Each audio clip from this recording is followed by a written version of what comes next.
हर इंसान पैसा कमाना चाहता है, बड़ा आदमी बनना चाहता है, सक्सेस होना चाहता है, कामयाब होना चाहता है। कामयाबी के लिए या कहें कर्म के लिए बहुत इंपॉर्टेंट कुछ ग्रह होते हैं।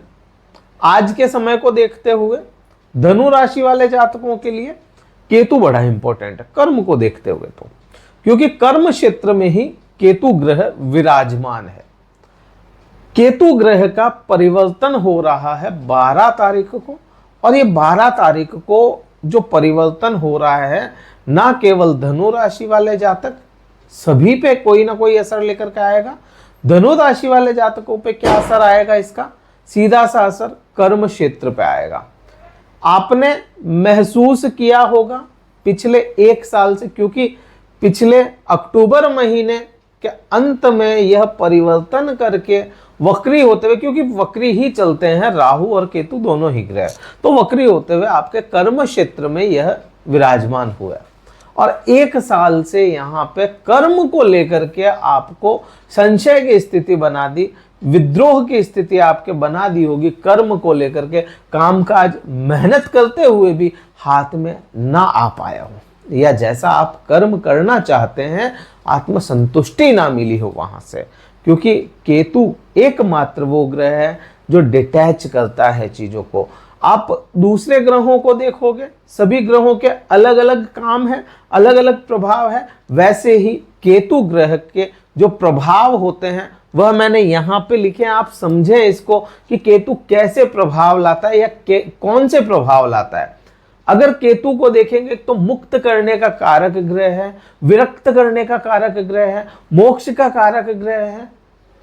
शब्द एक समान है लेकिन मतलब फिर भी इनके अलग हैं। कोई मुक्त हो रहा है, कोई मोक्ष को प्राप्त हो रहा है, कुछ चीजें मोक्ष को प्राप्त हो गई, वो सारा सब कुछ केतु के हाथ में है। तर्क करना या तार्किक हो जाना केतु है, विद्रोह करना भी केतु का ही काम है। कहीं ना कहीं आप देखेंगे अंतर्दृष्टि, खुद के अंदर झांकने की कला जो है वह केतु के पास में है। यहाँ पे सूक्ष्मता है, छोटी से छोटी चीज केतु है। तो केतु जैसा ग्रह हर चीज को बड़े फोकस तरीके से समझने की कोशिश करता है लेकिन समझ नहीं पाता, क्योंकि केतु, राहु के पास में दिमाग है, केतु के पास में दिमाग नहीं है। वो हार्ड तोड़ मेहनत कर सकता है लेकिन रिजल्ट लाने के लिए उसको किसी दूसरे ग्रह का हमेशा सहारा चाहिए होता है।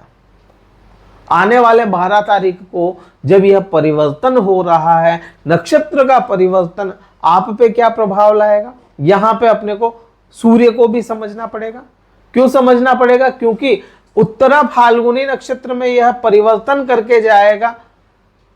हस्त नक्षत्र में था इतने समय, हस्त नक्षत्र से निकल के उत्तरा फाल्गुनी नक्षत्र में जा रहा है। अब उत्तरा फाल्गुनी नक्षत्र का जो स्वामी होता है वह सूर्य ग्रह है। सूर्य मतलब आपके भाग्य स्वामी, भाग्य भाव के स्वामी है। इसके एट्रीब्यूट्स अपने अंदर लेकर के आएगा। इतने समय से पहले हस्त नक्षत्र में जब था केतु, मैं हमेशा कहता हूं कोई भी ग्रह जिस नक्षत्र में होगा उस नक्षत्र के एट्रीब्यूट्स अपने अंदर लाएगा, उसके स्वामी के एट्रीब्यूट्स अपने अंदर लाएगा। इतने समय चंद्रमा के नक्षत्र में होने की वजह से यह चंद्रमा के एट्रीब्यूट्स मनस को अपने अंदर लेकर के बैठा था, मानसिक स्थितियों को अपने अंदर केतु लेकर के बैठा था। अब सूर्य की स्थितियां इसमें आ रही हैं जैसे ही ये परिवर्तन करने वाला है, और यह परिवर्तन यहाँ पे रहने वाला है लंबे समय तक। प्रभाव क्या होंगे? सूर्य के पास में किसी भी चीज की ऑथोरिटी है, आत्मविश्वास है, कॉन्फिडेंस जो है, घमंड है, ईर्ष्या, ये सब चीजें सूर्य के पास में है, और आपका भाग्य सूर्य के पास में है। तो कहीं ना कहीं यह केतु भाग्य से कनेक्ट हो रहा है। अब ये चीजें तो अपने को समझ में आती है कि भाई केतु यहाँ पे ऐसा होकर के आपको कुछ परिणाम तो अच्छे देगा। और अच्छे कैसे हो सकते, क्यों अच्छे कर सकता है? अच्छे इसलिए कर सकता है कि बृहस्पति गुरु का चेला केतु को माना गया है। अब गुरु की दृष्टियों में यह ऑथोरिटी लेकर के बैठा है सूर्य की, तो यहां पे क्या होगा, राजा का यहां पे सपोर्ट मिल गया और गुरु का ज्ञान इसको मिल रहा है अपनी दृष्टियों के कारण। तो यहां कर्म क्षेत्र में भाग्य से आपको कर्म के ओर अग्रसर करेगा।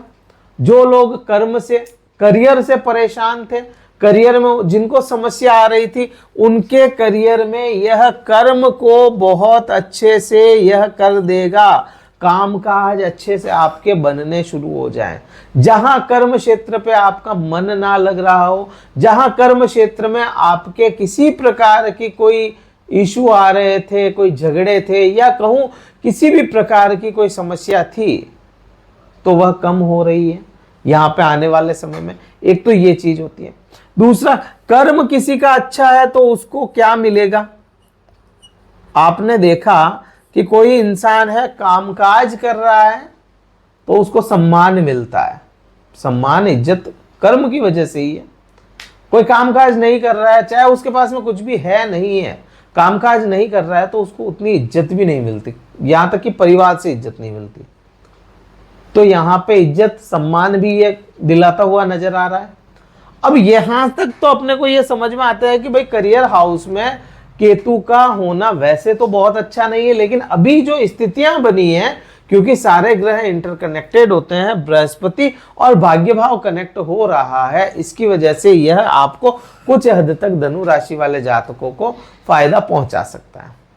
अब बात और भी तो कई जगहों पे इसके प्रभाव आने हैं।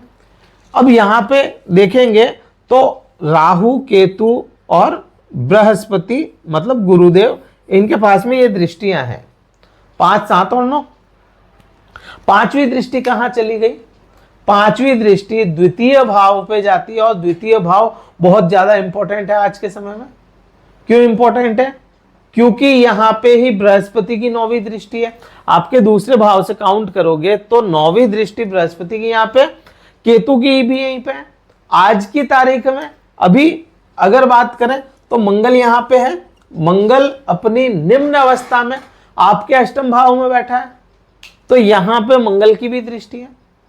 आप देखें, मंगल की नीचता को तो बृहस्पति की दृष्टि खत्म कर रही है यहां पे, लेकिन यहां पे द्वितीय भाव की बढ़ोतरियां बढ़ाते हुए नजर आएगा।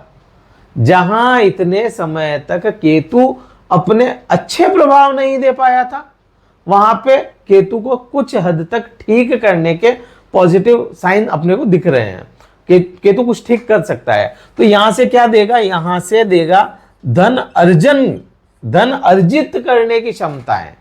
पैसा कमाने की बात नहीं है, पैसा इकट्ठा करने की क्षमताएं हैं यहां पे। जहां आप लोगों के हाथ से इकट्ठा धन निकल गया, आपका जो आपने इकट्ठा किया था, बचाया था, वह वापस पैसा इकट्ठा करने की क्षमताएं यह केतु बृहस्पति दोनों ही ग्रह देते हुए नजर आएंगे। एक तो ये वाणी में ज्ञान आएगा, कम बोलेंगे। आप लोगों ने ये चीज नोटिस की होगी कि काफी टाइम से आप लोग थोड़ा कम बोलने लगे, कम बात करने लगे। कम बोलोगे लेकिन अभी ज्ञान के साथ बात करोगे। कम बोलेंगे लेकिन इफेक्टिव बात होगी, एक ये होगा। हाँ, यहाँ पे भोजन, ईटिंग हैबिट्स जरूर बिगड़ सकती है, तो उसका तो आपको विशेष ध्यान रखना पड़ेगा। तो विशेष ध्यान रखिए, ईटिंग हैबिट्स बिल्कुल मत बिगाड़िए। तो यहाँ पे ये प्रभाव अपने को दिखता है। अब ठीक इसी की केतु की दृष्टि अगर देखें 7वीं, तो वह राहु पे जाएगी, क्योंकि 180 डिग्री पे होता है। तो राहु यहाँ पे आपके विराजमान है। राहु सुख चाहता है, केतु विरक्ति देता है। अब क्या करें? राहु तो चाहता है कि मैं सुख ले लूं, हर प्रकार के भौतिक सुख, और केतु की दृष्टि विरक्ति दिखाती है, विद्रोह दिखाती है यहाँ पे। तो कहीं ना कहीं यहाँ पे राहु ज्यादा प्रबल रहेगा। तो यहाँ पे 7वीं दृष्टि पे अपन बहुत ज्यादा बात नहीं करेंगे, लेकिन हाँ ये जरूर कह सकते हैं कि कुछ हद तक केतु यहाँ पे बुरे प्रभाव नहीं लाएगा।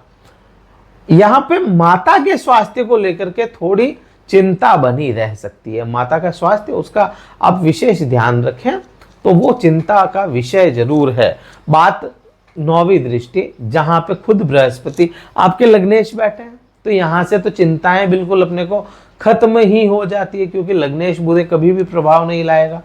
अब केतु के पास में ऑथोरिटी है, तो यहाँ पे कहीं ना कहीं लग्नेश के पास में भी कुछ अच्छे काम करने की हो जाएगी संभावनाएं। रोग कम करेगा आपके खुद के, ऋण कम करेगा, और शत्रु जो भी बने हुए हैं उन पे भी यह अपने प्रभाव लेकर के आएगा, और बुरे प्रभाव शत्रुओं के कम करता हुआ नजर आएगा। विशेष क्या होगा? जॉब से रिलेटेड जिन लोगों को परेशानियां थी, नौकरी से रिलेटेड जिन लोगों को, धनु राशि वाले जातकों को समस्याएं थी, उनको यह काफी हद तक अपने प्रभाव देते हुए नजर आएगा। और जो लोग आपको जॉब से परेशान कर रहे थे ना, तो वही आपकी बात मानने पे मजबूर हो जाएंगे। ये बृहस्पति इतना आपको अच्छे रिजल्ट दे देगा, ये केतु इतने अच्छे आपको यहाँ पे रिजल्ट देते हुए नजर आएगा। वीडियो में काफी कुछ अपन ने बात की और काफी कुछ छूटा भी होगा। आने वाले समय में और भी अपन ऐसे ही वीडियोस लेकर के आते रहेंगे। हमसे जुड़े रहिएगा। वीडियो कहीं अच्छा लगे लाइक कीजिएगा, शेयर कीजिएगा, सब्सक्राइब कीजिएगा। सब्सक्राइब करते हैं, शेयर करते हैं, लाइक करते हैं तो आप हमें सपोर्ट कर रहे हैं और हमें आपके सपोर्ट की ज़्यादा ज़रूरत है। अगर कुंडली विश्लेषण करवाना चाहते हैं जिसमें केवल आपके कुंडली की बात होगी, आपकी बात होगी, अगर करवाना चाहते हैं तो डिस्क्रिप्शन में कार्यालय का नंबर है, व्हाट्सएप मैसेज द्वारा संपर्क कर सकते हैं, अपना स्लॉट बुक करवा के मुझसे बात कर सकते हैं। इस वीडियो में तो इतना ही था। जय हिंद, वंदे मातरम, भारत माता की जय।